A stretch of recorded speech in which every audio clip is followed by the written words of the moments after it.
In 1971, after one of their grandchildren became lost in the forest, never to be seen again, the family sold the camp to the newly formed Adirondack Nature Conservancy, who quickly resold it to New York State so it could be incorporated into the State Forest Preserve.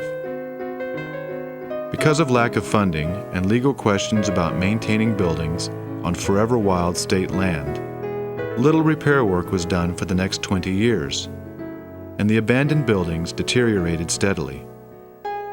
However, in recent years, through the efforts of Adirondack Architectural Heritage, the Town of Newcomb, the Preservation League of New York State, and the State Department of Environmental Conservation, there has been a new commitment to preserve Camp Santanoni, and significant stabilization work has begun.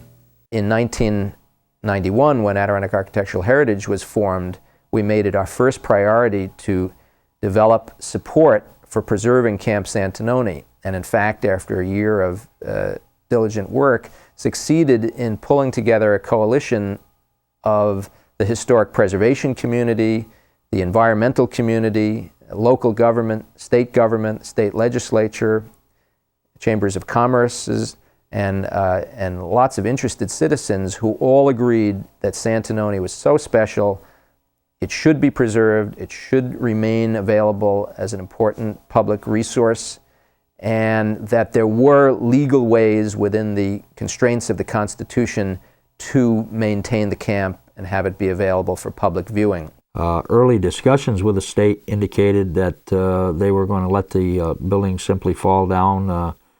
There have been instances when they actually did burn buildings which were non-conforming.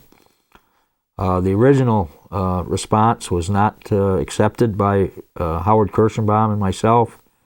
We beat on the halls in Albany, knocked on our senator and our assemblyman's doors, and partly through the efforts of Pam Broughton, who was the secretary to the governor, he announced at an ANCA meeting in 1991 that they were going to reverse that policy and Santanoni would be saved. After 15 years as my secretary, when she read last week that we were doing Santanoni, she said, "You've finally done something right."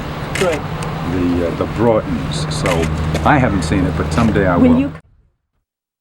From a distance, Santanoni appears like a mysterious hidden fortress that guards our fears and desires about the Adirondack wilderness. Some believe it should be left alone, its glorious decay symbolic of a return to the forever wild forest. But the vast majority believe it can be preserved or restored and teach us about its fascinating past, offering us the sublime experience of architecture in harmony with its environment. Santanoni, then, is symbolic of the balancing act between the preservation of historic buildings in the Adirondacks and the reclamation of these vanishing wilderness areas.